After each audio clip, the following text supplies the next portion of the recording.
JoJo Kids Bangla. দুইটি বিড়াল ও একটি বাদর। এক শহরে দুইটি বিড়াল ছিল। তারা দুজনেই একসাথে খেলা করত এবং একসাথেই খাবার খেত। একজনের নাম ছিল লুচি আর অন্যজনের নাম ছিল পুচি। দুজনের মধ্যে খাবার নিয়ে অনেক ঝগড়া হতো। তারা দুজনেই চুরি করতে খুব পটু ছিল। যখন কারো ঘরের দরজা খোলা থাকতো তখন তারা তাড়াতাড়ি গিয়ে রান্নাঘর থেকে দুধ খেয়ে নিত। একবার তারা দুজনেই খাবারের জন্য ঘুরে বেড়াচ্ছিল। হঠাৎ তারা রাস্তায় একটি রুটি দেখতে পেল। তখন লুচি বলল, মিয়াও, আরে বাহ, কত সুস্বাদু খাবার পেয়েছি। আমার তো খাবারের ব্যবস্থা হয়ে গেছে। লুচি বলল, কি বললে? এই রুটি আমার, এটা আমি প্রথমে দেখেছি। তুমি যাও এখান থেকে। লুচি বলল, তুমি সব সময় অন্যের খাবার খাও, অন্যের খাবার ছিনিয়ে নাও। চলে যাও এখান থেকে, এটা আমার রুটি। আমাকে বোকা বানাবে না, এই রুটি আমার। লোভী কোথাকার। আমার আমার আমার আমার আমার। বিড়াল দুটি রুটির জন্য জোরে জোরে ঝগড়া করতে লাগলো।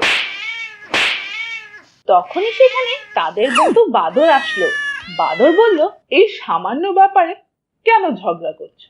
আমি এই রুটি দুই ভাগ করে দিচ্ছি, তোমরা দুজন সেটা খেয়ে নিও। ওহ বাদর, আমাদের অনেক উপকার হবে। ও তো সব সময় আমার সাথে ঝগড়া করে। নাও, রুটি দুটুকরো হয়ে গেছে। না না, এখানে এক খণ্ড ছোট আছে। আচ্ছা, আমি এখনই সমান করে দিচ্ছি। আরে এটা এখন ছোট আছে। আচ্ছা, আমি আবার সমান করে দিচ্ছি। ঠিক এভাবে চালাক বাদর একটু একটু করে পুরো রুটি খেয়ে ফেললো। আর বিড়াল দুটি এটা দেখে দুঃখ করতে লাগলো। আরে আমরা এটা কি করলাম? এই চালাক বাদর তো আমাদের রুটি খেয়ে নিল। লোকে ঠিকই বলেছে, ঝগড়া করে কিছুই পাওয়া যায় না। এর থেকে তো আমরা নিজেরাই রুটি ভাগ করে খেয়ে নিলে ভালো হতো, তাই না পুচি? হ্যাঁ। দুই কাক। এক জঙ্গলে দুইটি কাক থাকতো, একজন কালু এবং অন্যজন হলু। দুজনে মিলেমিশে একসাথে থাকতো।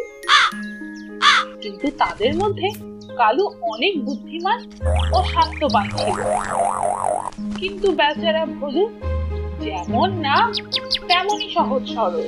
একদিন কালু আর ভলুর মধ্যে ঝগড়া হলো। আমি তোমার থেকে বেশি স্বাস্থ্যবান, তাই আমি তোমার থেকে বেশি শক্তিশালী। না না, আমি তোমার থেকে বেশি শক্তিশালী, কারণ আমি তোমার থেকে বয়সে বড় এবং আমি বেশি বুদ্ধিমান। দুজনেই নিজের কথায় অটল থাকলো। কালু বলে যে সে শক্তিশালী, আর ভলু বলতে থাকে যে সে শক্তিশালী। ব্যাস, এই ঝগড়া আর শেষই হচ্ছিল না। তাই দুজন নিজেদের মধ্যে প্রতিযোগিতা করলো। দুজনেই থলিতে কিছু জিনিস ভরে নিজেদের ঠোঁটে নিয়ে উঠতে থাকবে। যে বেশি উপরে যেতে পারবে সেই বেশি শক্তিশালী হবে। কালু খুব বুদ্ধিমান ছিল, সে তার থলিতে তুলা ভরে নিল, কিন্তু ভলুর থলিতে লবণ ভরে দিল, যার কথা ভলু জানতেই পারল না। এবার দুজনেই উঠতে শুরু করলো। দেখতে দেখতে কালু উপরের দিকে চলে গেল, কিন্তু বেচারা ভলু ওজনের কারণে বেশি উপরে যেতেই পারছিল না। সে নিচে নিচে উঠতে থাকলো, কারণ তার থলির ওজন বেশি ছিল। হঠাৎ খুব জোরে বৃষ্টি হতে শুরু করলো। তখন কালু অনেক চিন্তায় পড়ে গেল, কারণ তুলাগুলো বৃষ্টির পানিতে ভিজে ভারী হয়ে গিয়েছিল এবং এই কারণে তার থলিও ভারী হয়ে গিয়েছিল। তার উঠতে অনেক কষ্ট হচ্ছিল, কিন্তু ভলুর বৃষ্টি ভালো লাগতে লাগলো, কারণ বৃষ্টির কারণে তার থলি হালকা হয়ে গিয়েছিল।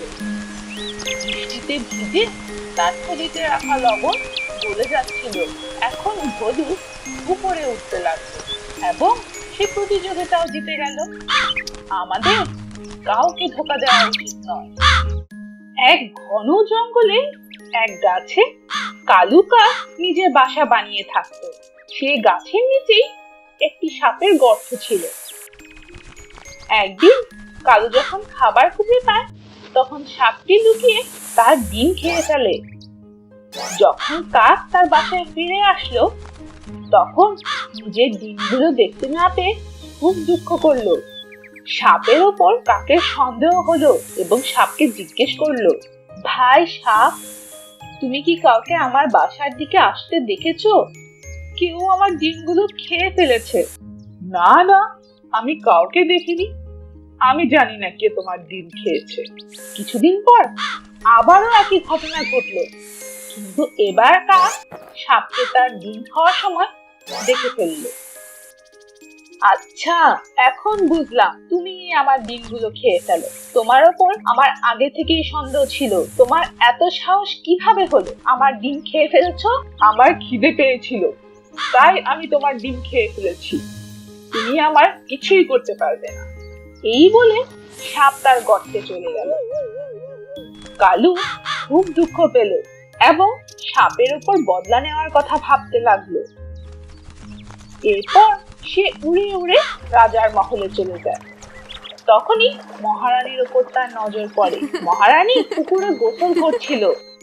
তার দামি অলংকারগুলো পুকুরের পাশেই ছিল, যেগুলো সৈনিকরা পাহারা দিচ্ছিল। কালু কাক এক বুদ্ধি বের করলো। সে এক লম্বা গলার হার তার ঠোঁটে নিয়ে উঠতে লাগলো। সবগুলো সৈনিক কাকের পেছন পেছন দৌড়াতে লাগলো। কালু বুদ্ধিমানের মতো সেই গলার হার সাপের গর্তে ফেলে দিল।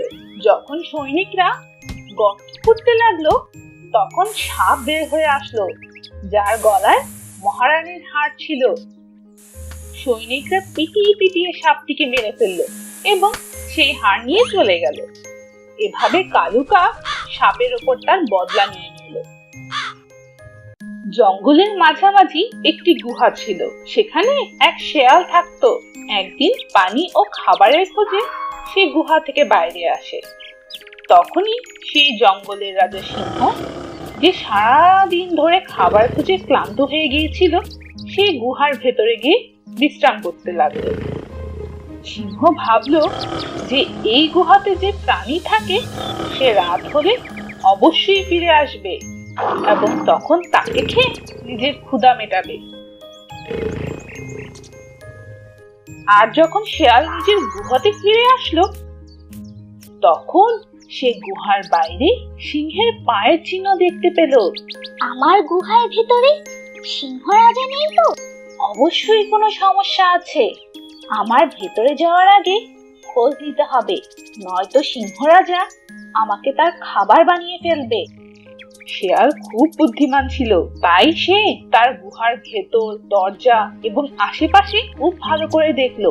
সে দেখলো যে সিংহ রাজার ভেতরে যাওয়ার পায়ের চিহ্ন আছে, কিন্তু কোনো বাইরে আসার চিহ্ন নেই। এটুকুতেই সে বুঝে ফেললো যে সিংহ রাজা গুহার ভেতরেই আছে। তাই সে একটি বুদ্ধি বের করলো এবং সে গুহার বাইরে থেকে জোরে জোরে কথা বলতে শুরু করলো। গুহা ও গুহা, এই যে আমি চলে এসেছি। প্রতিদিনের মতো তুমি আমাকে স্বাগত জানাও, তাহলেই আমি ভেতরে আসবো। সিংহ রাজা যখন শেয়ালের কথা শুনলো তখন সে মনে করলো যে এটি একটি জাদুময় গুহা, যেটি কথাও বলতে পারে। কিন্তু আজকে তার ভয়ে হয়তো চুপ করে আছে। তাহলে আমি আওয়াজ দিয়ে শেয়ালকে স্বাগত জানাই। এই গুহা তো আমার কারণে আজকে অনেক ভয় পেয়ে আছে, না হলে হয়তো আমার শিকার হারিয়ে ফেলবো। আপনাকে স্বাগত আমার বন্ধু, আসো ভেতরে আসো। সিংহ রাজা শেয়ালকে স্বাগত জানালো। শেয়াল ঠিক ভেবেছিল গুহার ভেতর সিংহ আছে। শেয়ালের চালাকি কাজে লেগে গেল এবং সে সেখান থেকে পালিয়ে গেল এবং নিজের বুদ্ধি খাটিয়ে সিংহের খাবার হওয়া থেকে বেঁচে গেল। বাচ্চারা, আজকে আমি তোমাদের সোনার ডিম পাড়া এক মুরগির গল্প শোনাবো। এক গ্রামে এক লোক ছিল এবং সে ডিমের ব্যবসা করত। তার কাছে এক অনেক বড় মুরগির ফার্ম ছিল। সেখানে অনেক অনেক মুরগি ছিল। প্রতিদিন সেই লোক তার ফার্মে এসে তার মুরগিগুলোর দেখাশোনা করত এবং যত ডিম পেত সেগুলো বাজারে নিয়ে বিক্রি করে দিত। একদিন সে রাস্তা দিয়ে যাচ্ছিল এবং একটি মুরগি দেখতে পেল। সেই মুরগিটি খুব সুন্দর এবং স্বাস্থ্যবান ছিল। তাই সে মুরগিটিকে তুলে নিয়ে ঘরে আসে এবং সেই মুরগিটির অনেক যত্ন নেয়। আস্তে আস্তে সেই মুরগিটি আরো স্বাস্থ্যবান হয়ে ওঠে এবং সেই লোকটিও মুরগিটির অনেক খেয়াল রাখতো। প্রতিদিনের মতো সে একদিন নিজের খামারে আসে এবং সেই মুরগিটির পাড়া ডিম দেখে চমকে যায়। সেখানে এক সোনার ডিম ছিল। আরে এটা কি? এটা তো সোনার ডিম মনে হচ্ছে। হ্যাঁ, এটা তো সত্যিই সোনার ডিম। আমার তো ভাগ্য খুলে গেল। এখন অনেক মজা হবে, আমি ধনী হয়ে যাব। সেই দিনের পর প্রতিদিন সেই মুরগিটি একটি করে সোনার ডিম দিত। সেই ডিম নিয়ে লোকটি তার সকল প্রয়োজনীয় জিনিস কিনতে লাগলো। কিছুদিনের মধ্যেই সে গাড়ি, বাড়ি, অনেকগুলো গরু এবং ভেড়া কিনে ফেললো। 1 মাস পর তার ঘরে কেনার মতো কিছুই বাকি ছিল না। কিন্তু লোভের কারণে তার মনে এক খারাপ ইচ্ছা জাগে। সে সেই গ্রামের এবং পুরো পৃথিবীর সব থেকে ধনী লোক হতে চাইলো। পরের দিন সে খামারে গিয়ে দেখলো যে একটি সোনার ডিম রয়েছে, কিন্তু এতদিনে তার মন লোভে পূর্ণ হয়ে গেছে। প্রতিদিন একটি করে ডিম পেয়ে সব থেকে ধনী হতে পারবো না। আজকে এই মুরগিটিকে কেটে সবগুলো ডিম একসাথে বের করে নেব এবং এই পৃথিবীর সব থেকে ধনী হব। আর এই লোভের কারণে লোকটি সেই মুরগির পেট কেটে ফেলে। কেটে দেখতে পেল যে সেখানে কোনো ডিম নেই। হে প্রভু, এটা কি হলো? এই মুরগির পেটে যে একটাও ডিম নেই। এখন আমি কি করব?